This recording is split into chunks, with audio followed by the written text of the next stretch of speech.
Hello,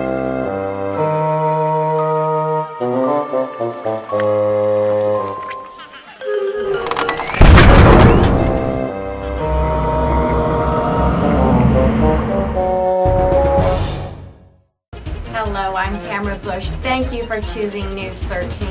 Tonight's opening story is the latest in a string of victims of the serial killer known as the Truth Seeker. Continues to have both local and national authorities baffled. We now go to our reporter in the field, Kim Reagan. Kim, what is the latest on this developing story? Thank you, Tamara. As you just mentioned, the self-proclaimed truth seeker has struck again here in the small community of Jonestown. We have confirmed reports of 4 family members being struck down in their own homes, and the suspect is still at large. We have Sheriff John Watson here to give us an update. We responded to a 911 call for the alleged victim, where the perpetrator had infiltrated the premises.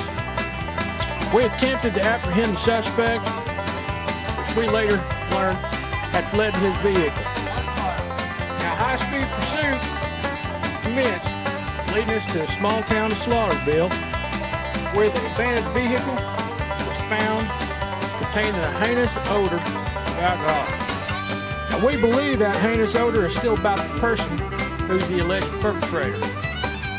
We have assembled a highly trained canine team of dogs, consisting of highly trained canine dogs, in an attempt to hunt down and apprehend the alleged suspect. Sheriff Watson, can you comment on the identities of the victims? This time, for security purposes, I cannot give any names out because of the ongoing investigation. Is the suspect still at large in the woods around Slaughterville? Again, I cannot comment any further on this ongoing investigation. Thank you. Well, that's all we have here at Jonestown. Back to you. Thank you, Kim. Authorities warn everyone to stay in their homes until this danger has passed. We will keep you updated on the latest developments on this ongoing story.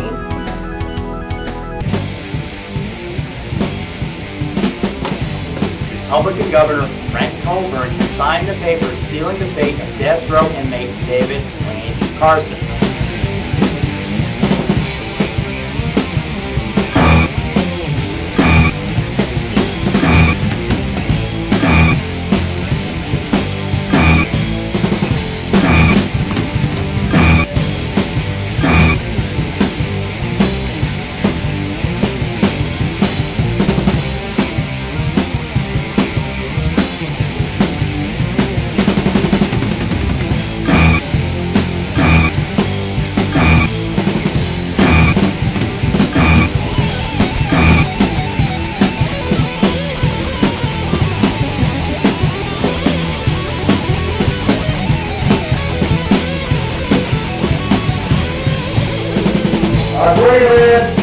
Bring him in.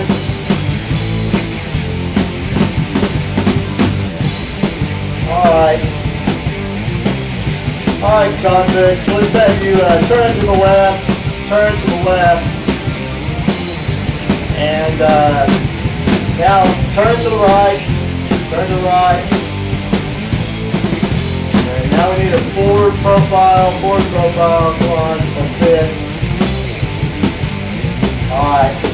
Alright, go ahead and take them on out,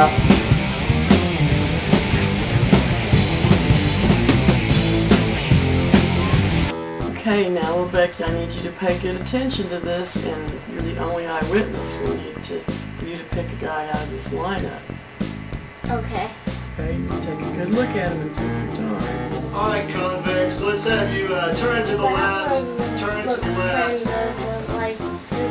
and I can't be a now 100% turn to the sure. right, This is Now we very need a forward important. profile, let's see it. Look at him really good.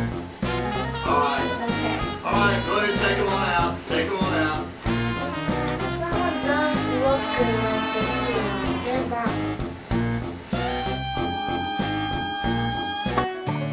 Governor Coburn has received harsh criticism from human rights groups and the political opposition, dubbing him the executioner, because during his term, the total number of executions in our state exceeds the total number of executions in the next 5 highest states combined. The scathing criticism pours in daily because last fall, Governor Coburn held a special session of the Republican-controlled state legislature and overwhelmingly passed a law reinstating the elected chair as the appropriate form of capital punishment in our state, thus making good on campaign promises to get tough on crime.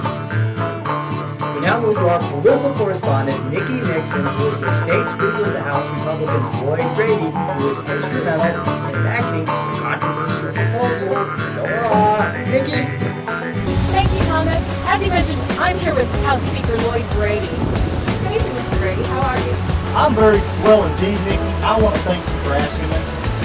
Well, what about this controversial decision about reinstating the elected chair as a form of capital punishment? This is receiving very harsh criticism both nationally and internationally. Well, you know something, Nikki?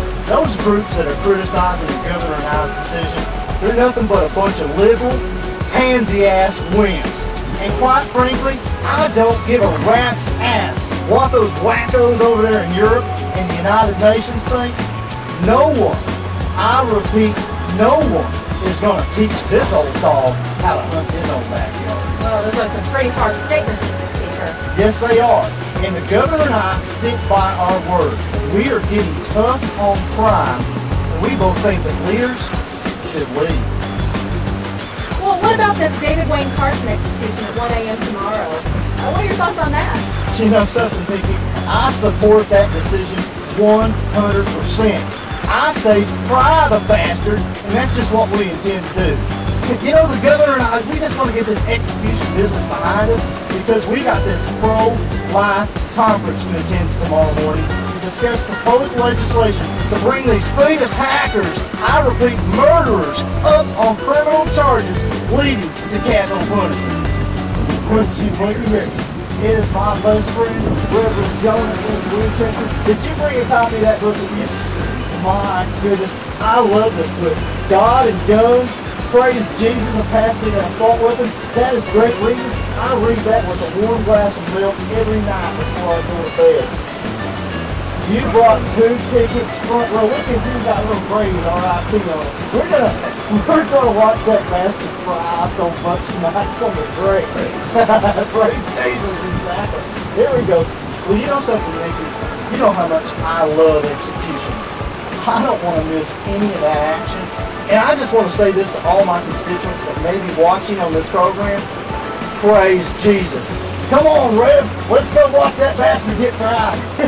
There you have it. This is Nick Nixon reporting live from the state capitol. Back to you, Thomas. Thanks for that report, Nikki. Speaker Grady has a busy night ahead of him. At 1 a.m. he'll be attending the Carson execution, and then tomorrow morning he'll be attending the pro-life conference with the governor at 8 a.m. in the morning. Tamara,